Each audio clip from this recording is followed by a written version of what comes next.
আসসালামু আলাইকুম। যে পেশেন্টকে দেখতে পাচ্ছেন গ্রেড 1 বা 2 হবে। আসলে এই ধরনের গাইনোকমাসিয়ার ক্ষেত্রে পুরোটাই গ্ল্যান্ড হয়। বডি হালকা, যার ফলে চর্বির পরিমাণ খুব বেশি থাকে না। তো আমরা অপারেশন করেছি। অপারেশনের 2 দিন পরের অবস্থা দেখাবো। এই অংশটা যেটা ধরা যাচ্ছে নিপলের নিচে, ওইটা হচ্ছে গ্ল্যান্ড টিস্যু। একদম এই পর্যন্ত গ্ল্যান্ড টিস্যু আছে। মাঝখানের অংশটা জাস্ট চর্বি। অপারেশনগুলো বুক অবশ করা হয়, কোনো অজ্ঞান করতে হয় না। যারা এই সমস্যায় আছেন, চিকিৎসা করতে চান, অবশ্যই আমাদের সাথে যোগাযোগ করতে পারেন। ঢাকা ফার্মগেট থেকে বলছি। ইনশাআল্লাহ অপারেশনের মাধ্যমে পরিপূর্ণ সমস্যার সমাধান পাওয়া যাবে। অনেকেই বলে ওজন কমালে কমে যায়। ওজন কমালে চর্বি কমে, কখনোই গ্ল্যান্ড কমে না।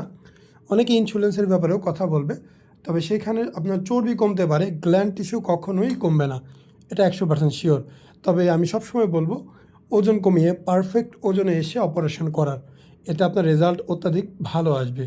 আমি কিন্তু সবসময় ব্যায়াম করা এবং ওজন কমানোর পক্ষে, কিন্তু যদি এটাই বলা হয় গাইনোকমাসিয়া ওজন কমিয়ে সমাধান করা যায়, তাহলে আমি বলবো না, এইটা ভুল।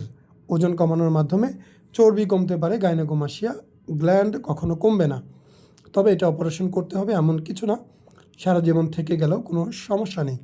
এটা অপারেশন করলেও হয়, না করলেও হয়, করতেই হবে এমন কোনো নিয়ম নীতি নেই।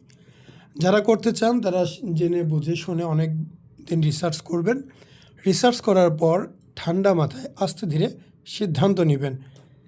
যারা এই বিষয় সম্পর্কে জানে তাদের সাথে যোগাযোগ করবেন, যারা ডক্টর তাদের সাথে কথা বলবেন। এমনকি যারা এই সার্জারি করেছে ওই রকম মানুষ খুঁজে বের করে তাদের সাথে কথা বলার চেষ্টা করবেন।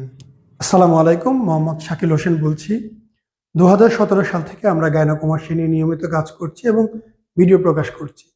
এই চ্যানেলে যারা নতুন এসেছেন, আপনাদের কাছে অনুরোধ থাকবে আমাদের এই চ্যানেলটি আপনারা ভালোবাসা দিবেন এবং সাবস্ক্রাইব করবেন। এবং যারা অলরেডি সাবস্ক্রাইব করেছেন তাদেরকে অসংখ্য ধন্যবাদ। আপনারা কমেন্টের মাধ্যমে আপনাদের মতামত জানাবেন। ধন্যবাদ।